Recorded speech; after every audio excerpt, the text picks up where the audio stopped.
Welcome to a Slicers and Dicers episode of Dice Not Included. I'm your host, Nicaragua, and today we're talking with Rip about the town of Durian. Good old Durian. This is a mod we put together for TableTop Simulator that we're playing in our campaign. Check us out other YouTube videos. And today I'll be asking Rip questions about the town and how all of it functions. So my first question is, the government here in this town, how is it set up? Is it a monarchy or a democratic system? That's a great question. It's actually a council. It is 4 council members that meet and make decisions. If the council cannot come to a vote, then the vote goes to the people. Now, mind you, the entire town is set up essentially socialist. All money made in this town is kicked to the government if the citizen lives in this town, and then the government redistributes the wealth.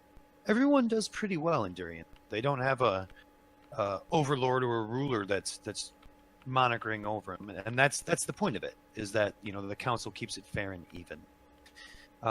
Currently, the members of council are the leaders of the Prestidigitarium, the Temple of Many Faces, the Hootenanny Arts Academy, and the Great Library.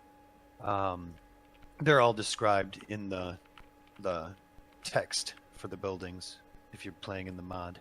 If not, then they'll show up in the campaign if you're watching through that too.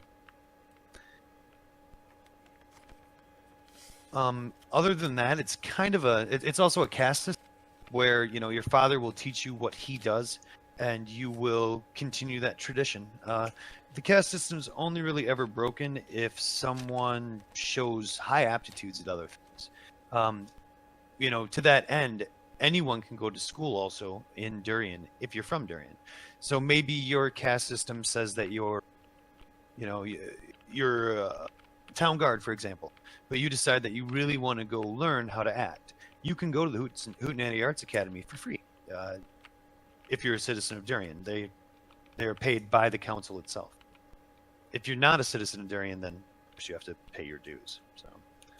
So is it kind of like a socialist society then? Absolutely, yeah. Only social. Like I said, there's no dictator, so it's not like a socialist dictatorship. It's a group of people that they actually fled a guy who's back in the past was trying to be a dictator on the island up in Pearson's Hold. But that's a story for Pearson's Hold. But that's Are they the ones that founded Durian? Yeah. Yep, the castaways that fled Pearson's Hold when the governmental structure up there switched over ended up founding Durian. I mean, think of coming to, you're traveling south down this road and the weather's not cooperating and the animals are vicious and, you've lost people. Things are looking bad. And all of a sudden you come to this big shelter, this big, basalt wall that encircles your entire, or all these buildings. You get in here and there's fruit growing on all these trees. There's food. It rains like every other day, so you don't need to worry about water. You've had water all the time, but you also have buildings to get out of that. So it immediately drew those castaways that fled Pearson's Hold when they arrived here, and then they expanded on it, built on it, and turned it into the major hub that it is for the Isle of Man. So all these stone buildings in the center were already here when the town was founded? Absolutely, yeah. In fact, even the Great Library had all the books that it currently has in it. Although, in all those books and all the people that have ever checked, in the 120, Durian was probably founded more like 90 years ago. In the 90 years since Durian's been founded, not one person has come across a book that explains how the buildings were built, why the buildings were built, how the Great Road was built on the Isle of Man itself. In fact, there are no books in there that mention the Isle of Man. So how come some of these buildings have walls and some don't? Well, the exterior buildings here are built in such a way that every winter when the hurricanes hit the islands, the castaways early learned that it was a lot easier to rebuild a building you didn't put a lot into than it was to, rebuild stone and mortar or rebuild wood without having the proper resources for it. So these days what they do is they put up these well, for lack of a better word, small longhouses with open sides that are covered in leather and straw. And they'll put them up at the beginning of every summer or every spring, and they'll take them down right before the rainy season every. When they do that, they move into the Great Library, or the Temple of Many Faces, or the Hootenanny Arts Academy, or the Storage Warehouse. You cannot enter the Prestidigitarium, though, unless you are dues-paying members. So no people seek refuge there. And what do all the animals do during these stormy seasons? Well, the herd actually gets cold during the stormy season. They will kill off all but 1 or 2 breeding males, depending on the age of the stock for the breeding males, and a lot of the mother age will be killed off. But they'll keep all the youngs and yearlings for that next season. So they tend to, what they'll end up doing is bringing the elk inside of the Durian inner and just letting them survive in there in the trees like they would out in the wild, during one of these storms, finding shelter where they can outside. All right, well, that seemed to answer a lot of my questions about the town. Is there any other little tidbits you'd like to let us in on?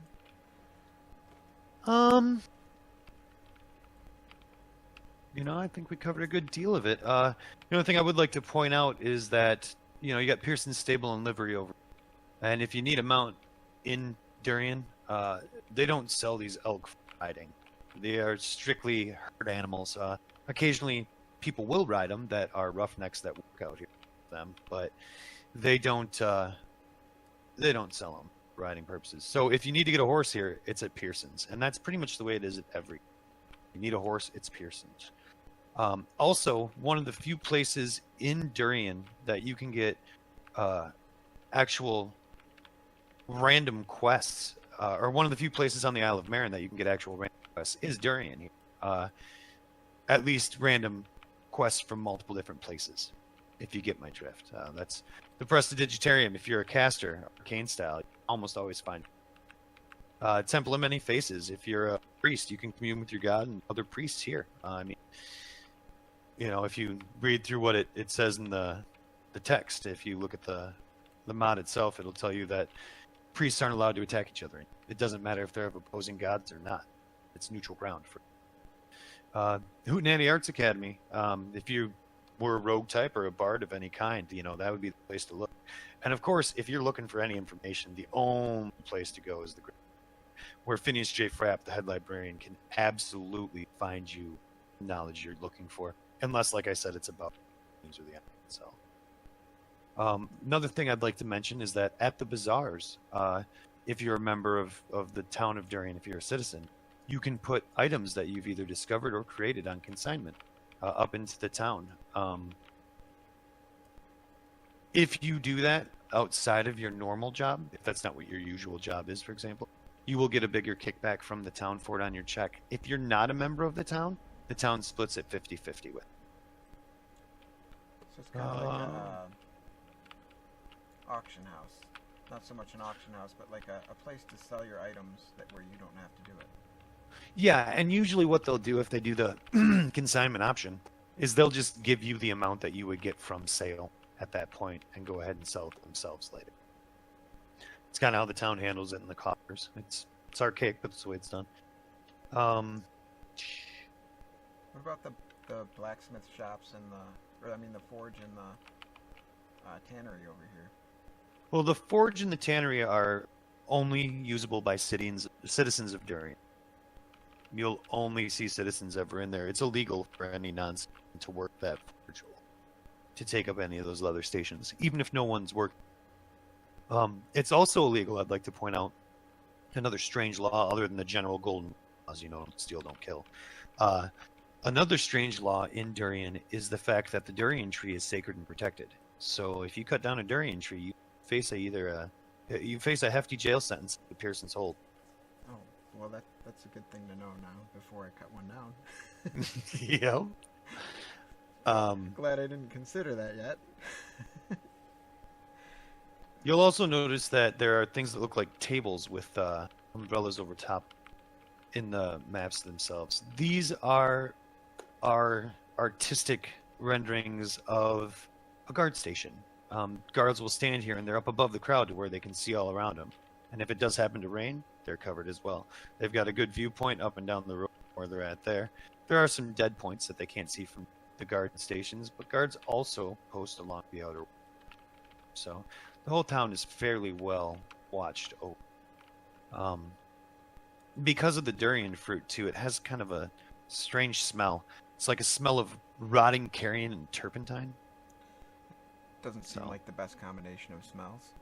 No, you wouldn't think it would attract people, but nonetheless, it is the major hub of the island. As always, I always say the story we've come up with, in my opinion, is a good story, and if you'd like to play within it with your group and use the world setting, please absolutely do so. But all GMs should feel free to modify this as they see fit, use it as they'd like, and don't use it they don't like.